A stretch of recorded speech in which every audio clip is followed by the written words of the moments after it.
Hey guys, this is Owen Productions, aka Nana4673, and I am back in Lots in Distress, part 6 this would be. And yeah, so that's the thing.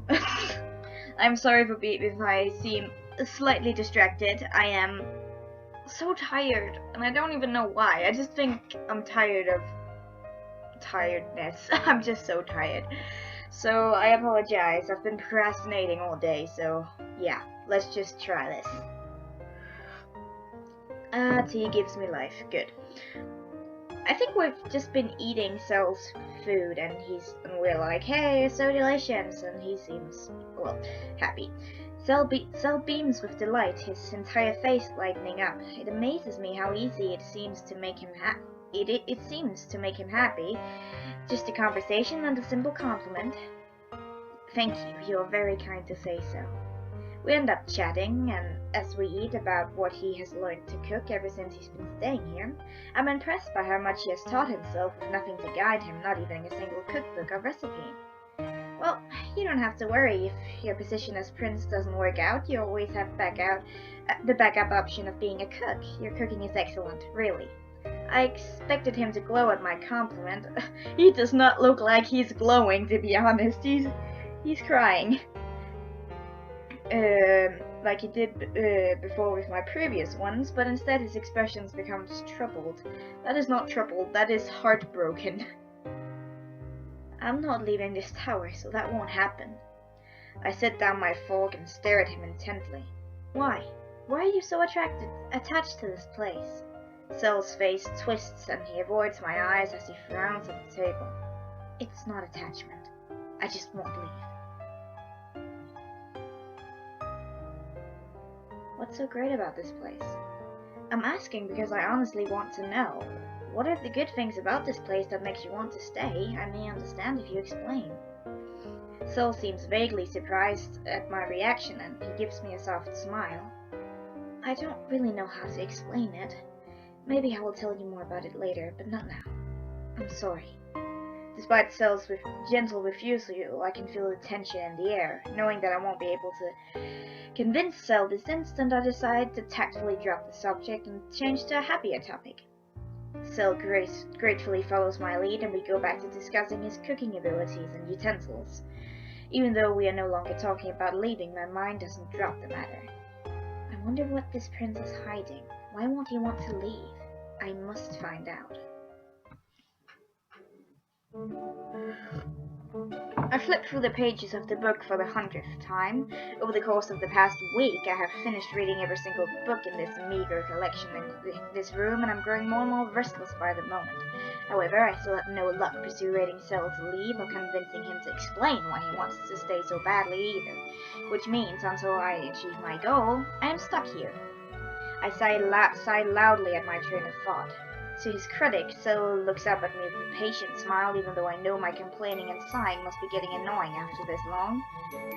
I've read all these books a million times by now. Are these all you got? I'm afraid so. Sorry.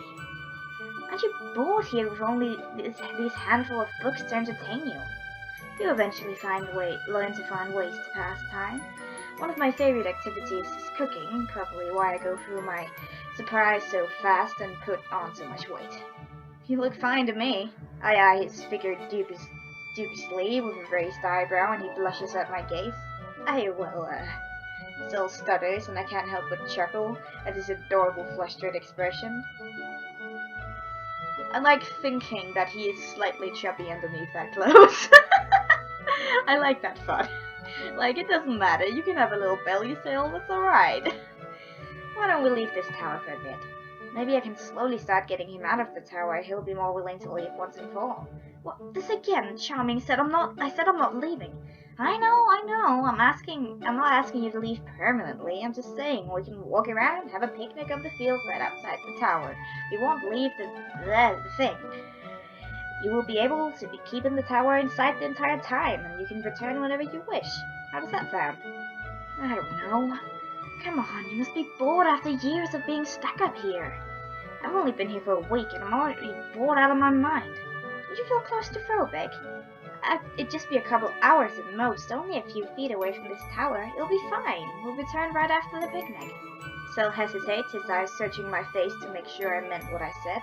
Finally, a slow, wry smile spreads across his face, and he nods his head. As if I can refuse anyway, he would probably threaten me with your fireballs again. You do know me well already. Come on, let's go. Wait, but what about the dragon? He could still be standing guard out there as usual. You still don't trust what I said about the dragon? No, I do. I'm just worried. I've seen the dragon burn many soldiers to crisp without blinking an eye before. The concerned frown on Zel's face causes me to smile involuntarily.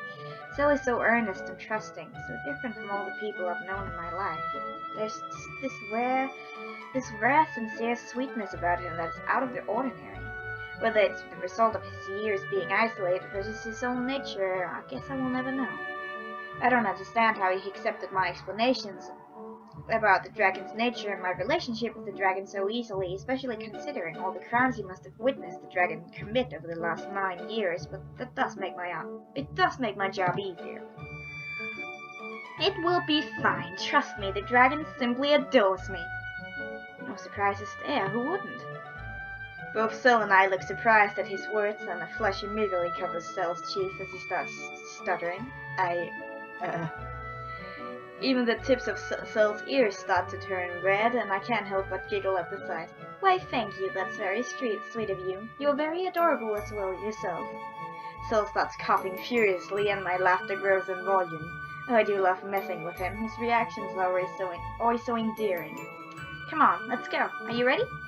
Without waiting for his answer, I use my magic to levitate the both of us and the basket of food out the window, causing him to yelp in surprise. Am I going to fall and die, Charming? I do like the way she's not like, am I going to fall and die? She's like, am I going to fall and die now, Charming? I throw my head back in laughter at the fearful look on his face. No, trust me, just relax and enjoy the ride. I twirl around happily, breathing in the fresh air and sweet smell of grass. Finally, I have no idea how Zel can tolerate being in that room every single moment of the day for so long. Zel keeps looking around warily. He reminds me, of a frightened rabbit who has sensed the hunter, muscles tense to scurry away the slightest... I'm so sorry, at the slightest motion. Don't worry, it looks like the dragon isn't here right now. Probably flew off to chase out another butterfly. Butterfly? I can talk, I swear I can. I English good. Zel cracks a tiny nervous smile at my joke. So, it's not as bad as you thought, right? I've never seen the tower from this angle before. Really? Not even when you first arrived here? No, I was knocked out. When I woke up, I was already in the room, so I never actually seen the tower. I see. Did you try to escape when you woke up? No, I could see the dragon from my window. I was merely a child back then, so I didn't dare try. I knew I would just become the dragon's next meal. That's understandable. It must have been quite a traumatic experience. It's not that terrible, really. I shake my head. That word is stupid. I highly doubt it's not as awful as it sounds, but his optimism is certainly one of his best qualities. Either your childhood was unspeakably dreadful, or you are simply too positive for your own good. Zel has visibly begun to relax during our conversation, and his next smile is a lot more genuine. I don't think it's either. Regardless, it's a very beautiful view from down here, completely different from what I've seen out of my window usually. I stay silent for a moment at Zel's obviously deliberate change in topic. I'm wondering if I should press the issue. In the end, I decide against it and just smile politely. Yes, it is, isn't it? We really got lucky. It's a beautiful day today. No sign of a single dark cloud anywhere. Come on, let's set up a picnic. I move to sit on the soft grass a bit further away, but at Zel's hesitation, I move back closer to the tower with a sigh. Zel sits down beside me, an apologetic but grateful smile gracing his delicate face. Thank you. I'm sorry. My frustration wanes at Zel's soft apology. Why is it so hard to be upset at him? I suppose I do need to be more patient. Baby steps.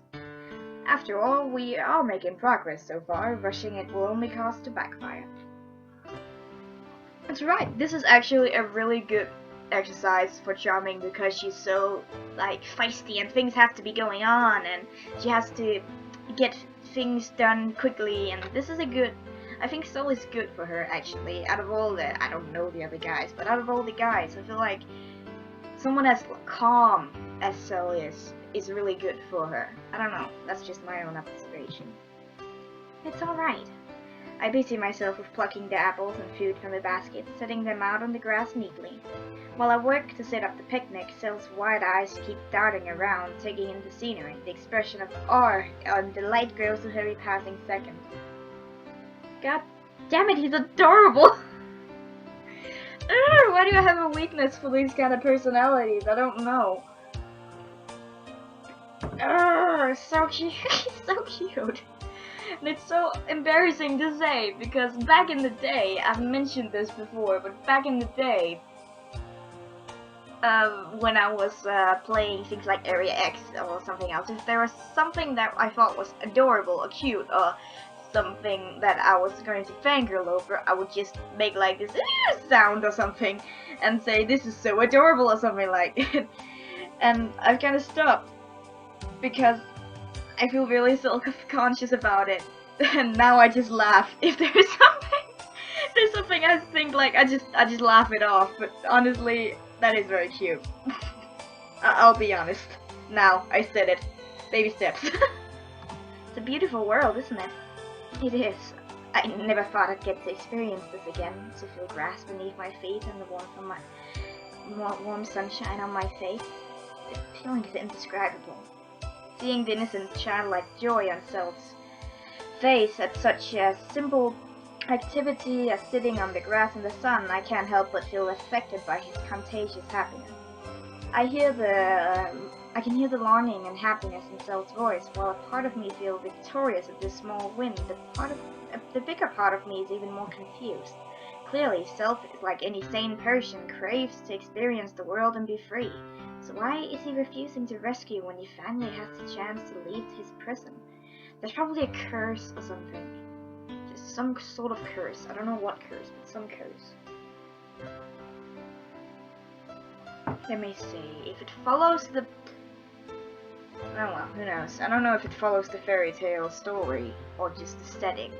Because if it follows the story, we would end up in the desert. And at some point we would have to get temporarily blind.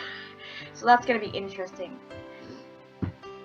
Well, and then Zel would give birth, so... Sorry. The original fairy tales are pretty dark. I've talked about this before.